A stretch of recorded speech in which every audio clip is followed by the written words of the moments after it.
Hello everyone, নমস্কার সবাইকে। আপনারা সবাই কেমন আছেন? আমি ভালো আছি, আশা করছি আপনারাও সবাই ভালো আছেন। তো আজকে নিয়ে আসলাম আরেকটা নতুন রেসিপি, একটা না দুটো রেসিপি। তো একটা জিনিস দিয়ে দুইভাবে তৈরি করতে পারেন সেটাই আজকে দেখাবো। তো আজকে প্রথমে পুলি তৈরি করে নেওয়ার জন্য চালের গুঁড়া দিয়ে একটা ডো তৈরি করে নিয়েছি, আর এই পাশে পুরটাও করে নিচ্ছি।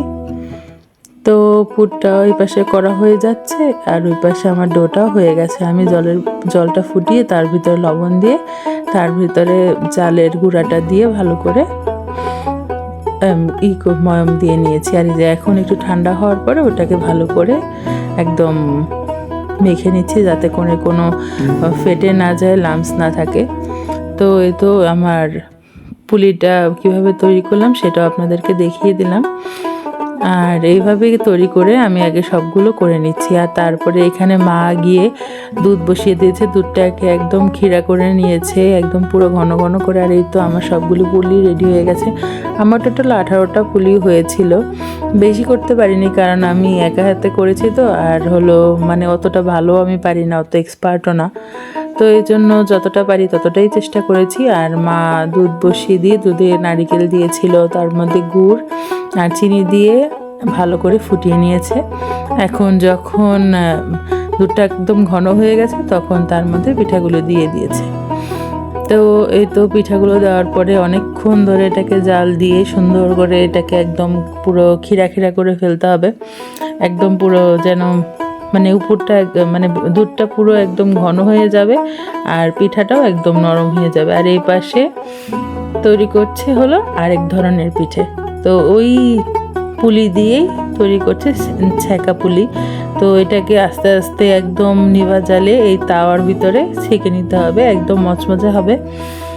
তো এই পাশে হচ্ছে দুধ পুলি, এই পাশে হচ্ছে ছ্যাঁকা পুলি। তো আপনারা কারা কারা এই আইটেমগুলো তৈরি করেছেন আর বা কারা কারা এই আইটেমগুলো খেয়েছেন তারা কিন্তু অবশ্যই আমাকে কমেন্ট করবেন। আর আপনারা কিভাবে তৈরি করেন বা কিভাবে খেতে পছন্দ করেন, পুলি পিঠা তেলে ভেজে খেতে পছন্দ করেন নাকি দুধে ভিজিয়ে খেতে পছন্দ করেন, না কীভাবে ছ্যাঁকা খেতে পছন্দ করেন, সেটা কিন্তু অবশ্যই আমাকে বলবেন। আর এই তো দেখছেন এখনও কিন্তু হচ্ছে না আমার পিঠে, কারণ এগুলো হতে আসলে অনেক সময় লাগে। যেমন তৈরি করতে সময় লাগে তেমন জাল দিতে সময় লাগে, মানে সব কিছুতেই অনেকটা সময় লেগে যায়। আর এই জন্য আমার মা একদম বিরক্ত হয়ে যায় যে এই পিঠা করতে এত কষ্ট, মানে তুই এসব আর করবি না, এই পিঠা বানাবি না, মানে কি যে একটা অবস্থা। কিন্তু আমি আবার বলি যে এই তো এই শীতের কয়েকদিন তো একটু বানাবা, একটু কষ্ট করে বানাও, কিছু হবে না। তো রান্না হয়ে গেল দুধ পুলি। তো সেটা মা এখন বাটিতে করে ঢেলে নিচ্ছে। আর এটা আমরা ভগবানের জন্য বানিয়েছি, ভগবানকে দেওয়ার পরে তারপরে আমরা সবাই প্রসাদ পাবো।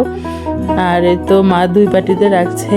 তো সেদিন রাত্রি 1 বাটিটা দেওয়া হয়েছিল, আর একটা বাটি রেখে দেওয়া হয়েছে পরের দিন বা তারপরের দিন দেওয়ার জন্য। তো ওভেন আছে, ওভেনে গরম করে ঠাকুরকে দিয়ে দেওয়া হবে।